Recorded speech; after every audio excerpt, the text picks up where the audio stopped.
Olá pessoal, bom dia. Estou aqui no Parque do Ibirapuera hoje com meu colega Ademir Paulino.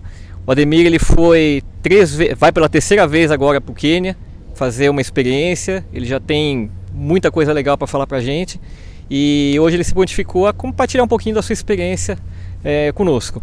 O Ademir é técnico de corrida, tem um grupo de corrida, trabalha com alto rendimento, com atletas amadores, tem a sua assessoria, Ademir Paulino, e hoje ele vai bater um papo com a gente da sua experiência que ele teve no Quênia. Esse ano ele retorna para lá na véspera dos Jogos Olímpicos, até para pegar um pouco da preparação, né, Ademir? Exato. Do final do pré-olímpico. Isso. Então, fica à vontade aí para você falar da sua experiência, que você acha mais legal lá, o que você achou mais legal. Comenta um pouquinho também do pacote que você faz, né? Sim. Que vai para lá. Inclusive eu pretendo que você ano que vem.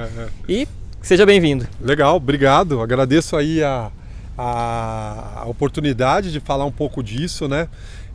Eu fui para lá em 2017 a primeira vez e, cara, eu fui um primeiro brasileiro a ficar nesse camp, né? Em Iten.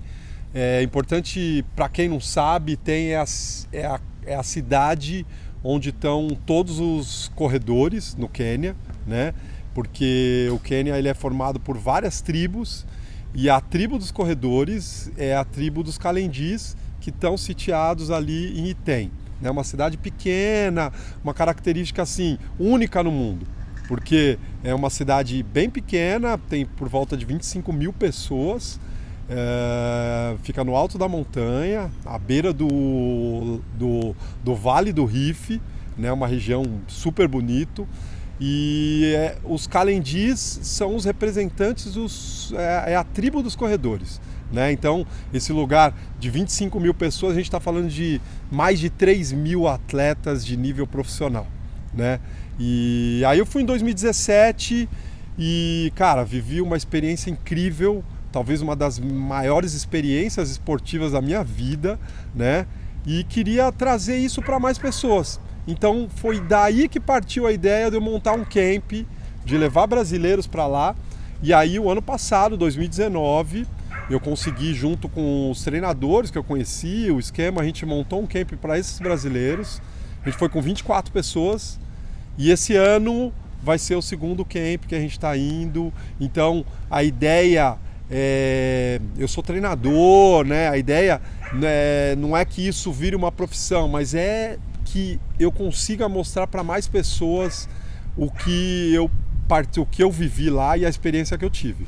Bacana. No final até vou pedir para você ampliar um pouquinho essa questão do camp, para falar que dá para ir esse ano ainda, que você falou, né? Sim. E o ano que vem, aí você passa o seu contato, valores, em média, lógico, porque tudo em dólar varia muito, né?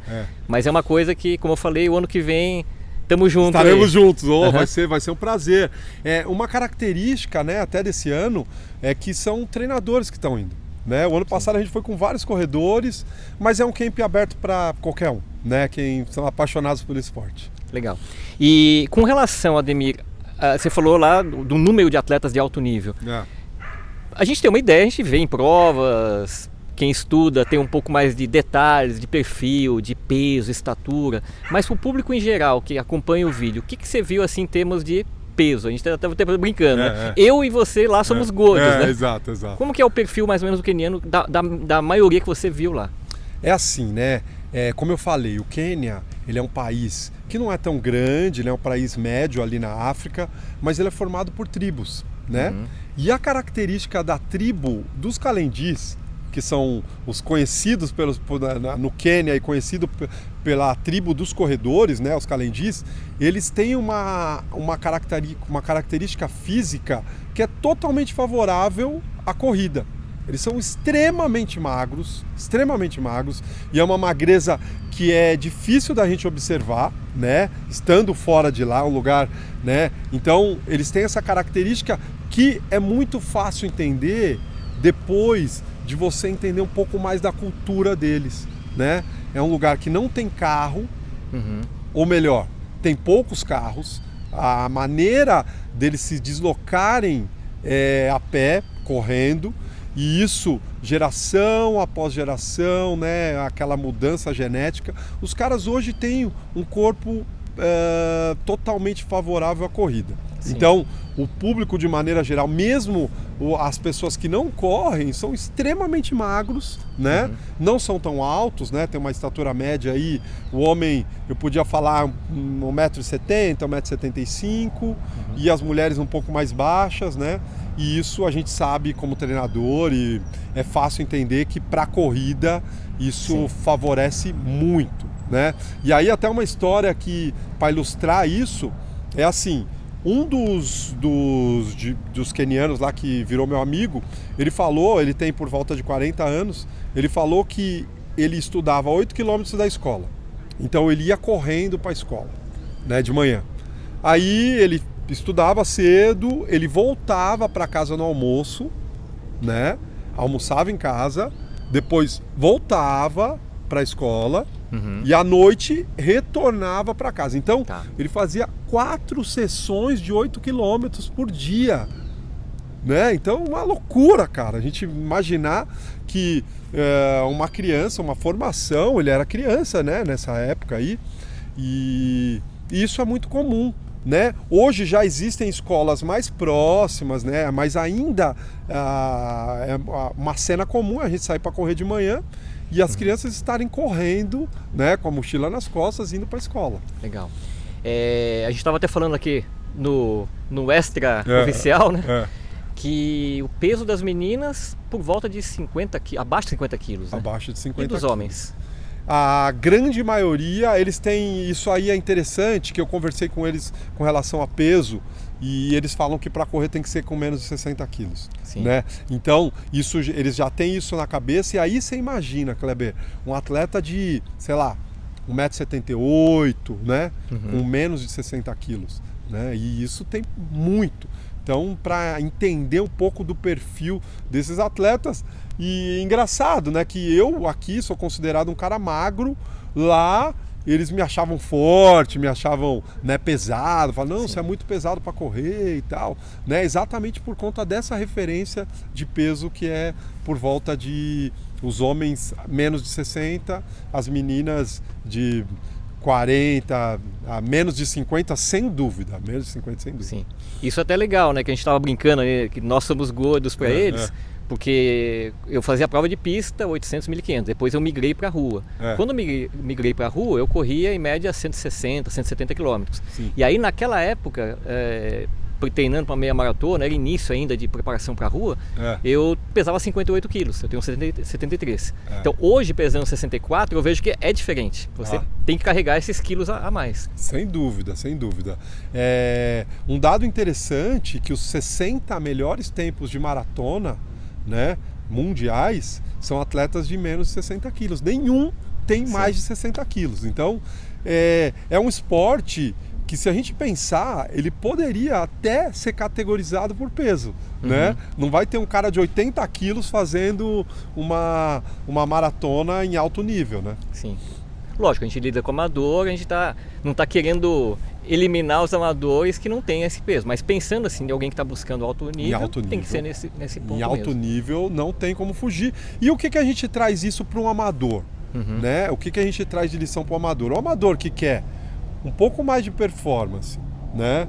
Que quer ter uma evolução no esporte, uma maneira de evoluir, né? É diminuindo o peso, né? Quanto menor o peso, carregar. Óbvio que tem uma relação aí de potência-peso, né? Mas sem dúvida é um ponto importante dentro de um esporte igual a corrida, né? Até legal que a gente entra num outro assunto que é justamente uma grande dúvida, né? Uma grande polêmica que acaba surgindo principalmente entre os amadores. O amador começa a treinar e muitas vezes ele fala, eu preciso fazer treino de força, eu preciso ir para academia, eu preciso ganhar massa. Lá, ao mesmo tempo, você vê que eles têm um trabalho de força, específico que você presenciou, mas ao mesmo tempo eles não têm um ganho de massa, né? Não. Isso aí é um ponto importante, né? Eu acho que tem uma outra parte aí relacionada com isso, que é a alimentação deles, mas eles, como eu disse, eles têm uma preocupação grande com relação a peso, de membro superiores eles não fazem nada, né? O trabalho de extra corrida, né?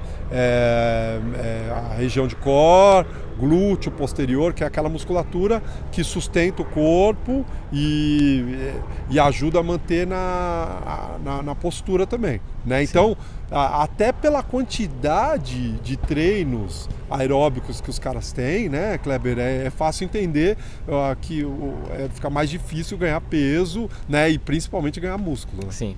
Uma vez eu estava lendo um livro chamado Train Hard Win Easy. E aí um dos treinadores que dava o depoimento no livro, ele falou, olha, eu tenho atletas meus de altíssimo nível que se pedir para ele fazer 2 barras ele não consegue, não tem força nenhuma nos membros superiores. Você falou da questão do rapaz lá que corria no início da sua formação, 4 vezes por dia. Os treinos são em 2 períodos, lá. Ou por exemplo, vamos pensar assim, a partir dos 17 anos, um juvenil assim, ele já treina em 2 períodos, pelo que você viu, ou é um período? Quando passa a ser 2 períodos? Ou mais períodos, né? Isso é uma questão que é muito importante.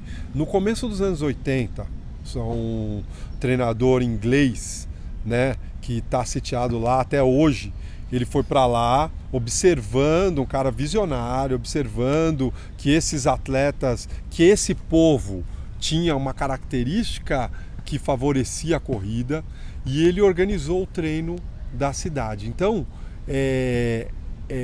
basicamente, todo mundo treina da mesma maneira. Né? Que, de um lado, é muito bom, porque na terça-feira é o dia de intensidade, então todos eles se reúnem na pista, ou alguns atletas acabam fazendo fartlek, mas é o dia de intensidade. Então, essa força do grupo, que esse é um dos pontos que, sem dúvida, se existir um segredo deles, esse é um ponto que favorece, facilita, né? Facilita. Então, eles têm uma organização de treino semanal, né? Então, na segunda-feira é uma rodagem progressiva, no final do dia eles costumam dobrar, né? Na terça-feira é o dia de intensidade, poucos dobram, faz alguma coisa no final do dia. Na quarta-feira é muito parecido com a segunda. Na quinta é o dia do fartlek, que é aquele treino que para mim foi o treino, talvez o treino mais incrível que eu já vi, porque são cerca de 600, 800 a 1000 atletas treinando juntos, né? E fazendo 1 minuto forte, 1 minuto fraco, e aquele pelotão gigantesco, todos eles correndo juntos. E aí os atletas geralmente rodam no final de tarde também. E o fartlek é totalmente livre. O fartlek eles têm definido no início do treino como que vai ser por tempo, né, essa definição. Então eu acho que eu peguei 4 fartleks, né? Mas é muito parecido. 2 minutos forte, 1 minuto fraco, um outro dia foi 3 minutos forte, 1 minuto fraco, mas é um treino extremamente forte. E o grupo, né, começa gigantesco e o grupo vai diminuindo, igual uma característica de uma maratona mesmo, né? Vai espalhando. Vai espalhando. Na verdade, os atletas, Kleber, isso é uma característica até mental deles, eles tentam acompanhar o primeiro grupo até onde aguentar, né? Quando não aguentar mais, esses atletas vão parando ao longo do caminho, né? Então a volta do fartlek dá em torno de 18 quilômetros, né? Que esses atletas fazem pouco menos de 1 hora, esses 18 quilômetros. E aí o desafio, principalmente para os atletas mais jovens, é tentar acompanhar a cada quinta-feira um pouco mais. Então, acompanhou 3 quilômetros, acompanhou 4 quilômetros, né? E com aquele relevo que muito sobe e desce, estradas esburacadas, com muita pedra, né? Que também, a gente pensando, o cara que corre naquela condição, quando ele pega um asfalto lisinho, nossa, o fortalecimento de pé, de articulação é totalmente diferente. Sim. Então, voltando para a questão das cargas, né, de treino, eles seguem esse padrão. Então, desde muito cedo, os caras mantêm esse padrão, né? Terças e quintas, geralmente, é os dias de intensidade maior, né? Segunda, quarta e sexta é uma rodagem um pouco mais, um dia progressivo, um dia um pouco mais longo. E nesses dias da rodagem, eles acabam fazendo uma dobra no final do dia, né? E aos sábados é interessante que eles vão para uma floresta que tem ali do lado que é na cidade mesmo, que se tivesse uma prova lá a gente chamaria de corrida de montanha, porque as subidas, só sobe e desce. É o que nós vemos geralmente nos vídeos, né? Exato. Aquela coisa fechada. Fechado, exato.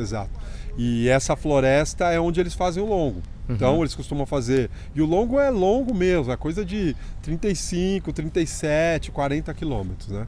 Então, aí tem uma questão religiosa, né? O domingo, a grande maioria vai para a igreja, então a gente vê pouquíssimos atletas correndo aos domingos, né? Sim. Geralmente não são quenianos que estão correndo na cidade, e é o dia que eles fazem de descanso. Bacana.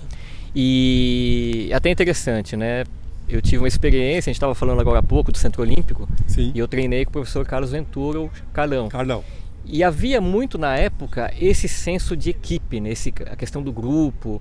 E eu na época era juvenil ainda, e o nosso grande atrativo, meu, de outros atletas, corredores de meio fundo, depois migrando para provas mais longas, era justamente acompanhar os melhores atletas da época. José João, Diamantino, as meninas querendo ir atrás da Ana Maria, Marina, Justina, Ana Cláudia, Angélica. Sim. Então, quer dizer, tem muito isso lá, isso é uma coisa bacana. Você falou da intensidade, e é uma coisa até para a gente desmistificar um pouco do que acontece hoje em dia, né? Como eu falei, na nossa época não havia GPS, os monitores surgiram depois. Sim. O que havia era o relógio Casio de 30 memórias. Lá não há muita preocupação em ficar medindo o tempo toda hora. Tempo, o pace, a distância, é muito questão de ritmo, de tempo e percepção de esforço. Percepção de esforço, falou tudo.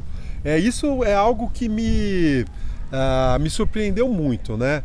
Porque a gente como treinador, eu acho que você também você observa isso, porque eu também, quando eu comecei a correr, a gente tinha o reloginho ali, cara, e a gente falava, bom, hoje a gente vai correr a 4h20, a gente corria a 4h20. Não tinha, né, cara, a gente tinha essa percepção de esforço, era muito mais aguçada, né? Hoje os relógios, que são excelentes ferramentas, né? Elas, por outro lado, tiram essa percepção de esforço das pessoas, você né? que entrega porque você tudo fica, no relógio, né, observando o relógio. E o que eu observei lá? Até nessa segunda vez eu vi mais pessoas, mais corredores com GPS, mas basicamente os caras vão na percepção de esforço, né? Uma história muito legal é assim. Teve um dos treinos que eu fiz lá, um corredor que virou amigo, troco mensagem com ele direto. Eu falei para ele que eu queria correr 21 quilômetros lá para 1h30, né? Falei, eu quero correr 21 para 1h30. Ele falou, tá bom. Então a gente saiu ali devagar, né? E eu naquela preocupação, falei, nossa, o ritmo tá bem acima do que eu havia pedido. E aí a gente foi, aquele progressivo, eu seguindo ele, aquele progressivo. E, cara, a gente acabou exatamente para 1h30. Ele não olhou no relógio nenhuma vez, né? E a gente variou a velocidade, né? Foi um progressivo durante esses 21 quilômetros. E isso para ilustrar o nível de consciência que esses atletas têm com relação a esse controle de ritmo, sabe? Negócio que para mim foi uma aula, né? Poder estar do lado de um atleta que tem esse controle de ritmo, né? Tem essa percepção de esforço, e isso é muito comum, né? Então dificilmente você vai ver um atleta ali correndo e né, observando o relógio. Os caras vão naquilo que a gente fazia lá atrás, né? Naquela coisa que é a percepção de esforço, é você se conhecer, né? É o autoconhecimento. Uma vez o professor Adalto Domingues, né, técnico do Marilson, treinei com ele, hoje é um grande amigo, uma pessoa que compartilha muito conhecimento também quando você solicita. E ele, num curso que eu estava com ele e com o Marilson deu um depoimento falando que era difícil usar o GPS, até porque você tinha falhas, tinha locais, provas que pegavam às vezes um túnel, perdia o sinal. Então ele falou, olha, tudo bem, nós temos uma ideia do que está acontecendo, mas o mais importante é que o atleta saiba ali na perna o que está acontecendo em termos de ritmo, né? Ele tem que saber, tem que ter essa noção do pessoal do que está acontecendo, independente de tecnologia ou não. Exato. Você pega uma maratona igual Chicago, aqueles prédios altos, né? O GPS fica completamente maluco, né? E aí um atleta, né, que corre 100% no GPS, num lugar desse vai se perder, né? Vai se perder. Então, essa percepção de esforço, né? E essa história fantástica do Marilson é algo para a gente trazer para a gente, né, cara? Para os amadores, né? Isso aí é o autoconhecimento, né? Isso aí nada mais é porque você se conhecer. Sim. Lógico, né? Eu gosto muito, você também, os alunos, atletas da assessoria também gostam, mas o que não pode é criar aquela dependência, né? Os treinos específicos de terça eram feitos na pista. Na pista. E como que é a pista lá? Terra, né? Isso é um capítulo à parte, cara. Isso aí a gente podia ficar falar horas. Exatamente. Essa pista eu conheci nessa segunda vez, a pista mais conhecida lá é a pista de Tambate. Tambate é uma cidade, é um vilarejo, não dá para falar de cidade, né? E tá no alto da montanha, e Tambate tá 400 metros mais baixo que Item, né? Então a gente está falando, Item tá 2.400, Tambate tá a 2.000 metros de altitude. E é onde a grande maioria dos atletas vão, né?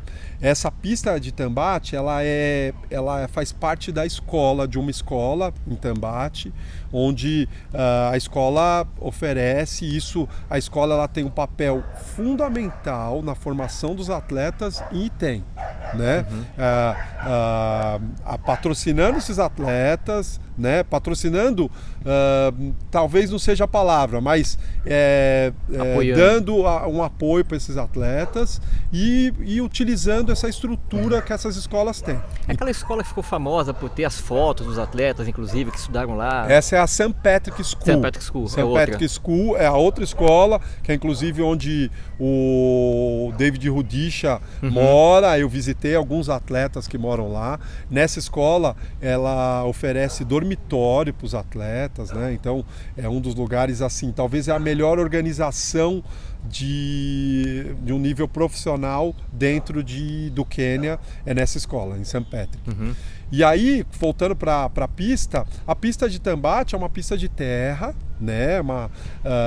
Ela é toda esburacada, né? Os atletas eles utilizam a raia 1 ali para correr, então tem aquela trilha onde eles correm, que ali, você correndo ali, você tem um certo equilíbrio. Você sair um pouquinho, Kleber, já é um buraco. A pista 2, 3, a 4, 5 já tem buraco, já tem grama, né? E o mais interessante foi a pista que eu conheci agora, que é uma pista que parece que os caras abriram na enxada. Você chega no lugar, você fala, nossa, a pista de um lado até parece que ela é um pouco mais inclinada que o outro, sabe? E ela tem um buraco, né? Que num determinado trecho da pista, um buraco, sei lá, de meio metro, sabe? Tem que saltar. E aí, para passar, ou você passa pela raia 1 ou você tem que literalmente pular, né? E, Kleber, eu vi... Cara, é difícil falar, mas eu devo ter visto 300 atletas dentro da pista, sabe? Todo mundo fazendo tiro de 400, a grande maioria fazendo tiro de 400, uma organização, aqueles grupos gigantescos, um grupo passando outro grupo, grupos de mulheres, grupos de atletas que correm provas mais curtas, grupos de atletas que fazem maratonas, todos eles treinando nessa pista que é cheia de buraco, não tem uma uniformidade, né? A gente não está falando de uma uniformidade. E se a gente vai pensar, né, cara, todas essas dificuldades, né, acabam sendo o ponto forte deles, né? Que acaba forjando um cara com uma musculatura diferente, né? O cara quando vai pra pista, uma pista de tartan, então, ele vai chegar ali, ele vai, né, cara, vai estar na melhor situação. Fica fácil. Fica fácil, exato. Então, as pistas, as condições, assim, é impressionante, né? Só vendo mesmo, cara. Legal. Última pergunta, antes de você falar do projeto da ida lá para o Quênia. Treinamento de força, como a gente vê aqui, o que você viu de interessante lá? Quando há o treinamento de força fora do ambiente de subidas e descidas? Eu não vi nada muito específico de trabalho de força.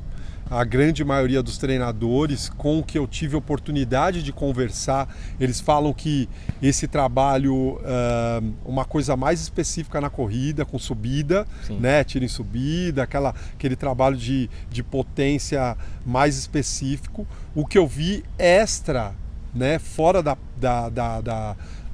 corrida, é uma preocupação quase... uma grande preocupação com a questão do core. Tá. Então, os exercícios, postura, equilíbrio, inclusive foi o que eu tive a oportunidade de treinar junto com vários atletas, inclusive um dos treinos a Mary Keitany estava fazendo com a gente, né, que acho que é a detentora da segunda ou terceira melhor marca da maratona. Trabalho de core. Então, colchonete, muitos exercícios sequenciais de sem core, pausa praticamente. Exato, sem pausa, de core, muita coisa de core, e aí glúteo, bastante coisa de glúteo e posterior. Essa musculatura é o que eles pensam bastante em trabalhar para manter a postura, né? Então, a filosofia mais nesse sentido. Não vi nada de peso, né? Não estou falando que não exista. Sim. Para os lugares que eu passei e o que eu vi, eu não vi ninguém trabalhando com peso. Certo. E até interessante, né? Porque eu trabalhei uma época no Centro Olímpico e havia um trabalho, lógico, não dá para dizer que é igual, porque é só ano que vem com você que eu vou conseguir ver presencialmente mesmo. Mas lembrava muito isso, né? Assim como no projeto olímpico da USP, Xerox, no final dos anos 90, havia um grupo de fisioterapeutas que faziam um trabalho muito intenso com core, com exercícios sequenciais. Então eu ficava lá quase meia hora fazendo várias trocas de exercício, colchonete, de frente, de lado e por aí vai. O que a gente quer deixar claro, Ademir, para quem está nos acompanhando, que nós não somos contra o trabalho de força, o trabalho que é feito na musculação. O que não pode é ter uma inversão de valores. Quer dizer, isso quando ocorre é um complemento e não pode ser tido como item principal. E a gente percebe que muitas vezes aqui o amador ele tem essa dificuldade, porque você fala para aumentar um pouquinho o volume, que ele quer correr uma meia maratona, uma maratona, e ele fala, mas tal dia eu não posso porque tem pilates, outro dia tem musculação, outro dia tem yoga, e aí só falta tempo pro treino. Então quando ele tem tempo, legal, mas o que não pode é tirar a parte da corrida que acaba sendo principal. Exato, perfeito. A colocação é essa mesmo. O mais específico, né, a corrida como mais específico, e os complementares, né, como o próprio nome diz, é complementar, né, para ajudar no principal. Legal. Bem, eu, assim como o Ademir, sou treinador, eu tenho minha equipe, Kleber Guilherme, equipe de corrida, o Ademir tem a equipe dele. Fala um pouquinho, Ademir, deixa o seu contato para quem de repente deseja treinar com você, buscar mais informações, buscar também a ida ao Quênia o ano que vem. Então, fala um pouquinho agora do seu trabalho aqui mesmo no Parque Ibirapuera, os locais que você atua e também como que a pessoa faz para fazer parte desse grupo que vai acompanhar esse trabalho maravilhoso. Então, eu sou treinador, né? Eu tenho um grupo que leva meu nome, Ademir Paulino. Estou em alguns parques, estou aqui no Ibirapuera, estou no Severo Gomes, estou no Vila Lobos, na USP. É bem fácil achar a gente aí nas redes sociais, Ademir Paulino. E, bom, esse ano eu tenho 34 vagas, que foi o que eu combinei lá com os treinadores.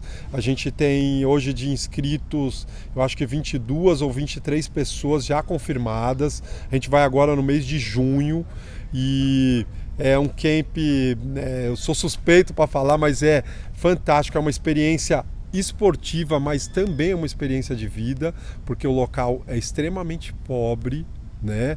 E essa questão do consumo, ela é totalmente diferente, é quase uma questão de você planta a batata, eu planto o feijão, a gente troca, é uma questão de subsistência, a comunidade se ajuda, então é uma experiência incrível estar ali no meio, né? Observando grandes atletas, né, cara? A gente tem, que eu falei, tem mais de 1000 atletas e cada vez que eu volto lá, tem atletas de outros países também lá, né? Tentando viver naquele lugar. E aí, para quem quiser, tiver interessado ainda em ir, a gente ainda tem essas vagas. Só entrar em contato aí comigo, Ademir Paulino, e vai ser bem bacana. Esse ano estarei indo, ano que vem também, eu fechei esses 2 anos. Legal. E a ideia, como eu te disse, é trazer para mais pessoas a experiência que eu vivi lá e o ensinamento que esses atletas me trouxeram. Legal. Pessoal, esse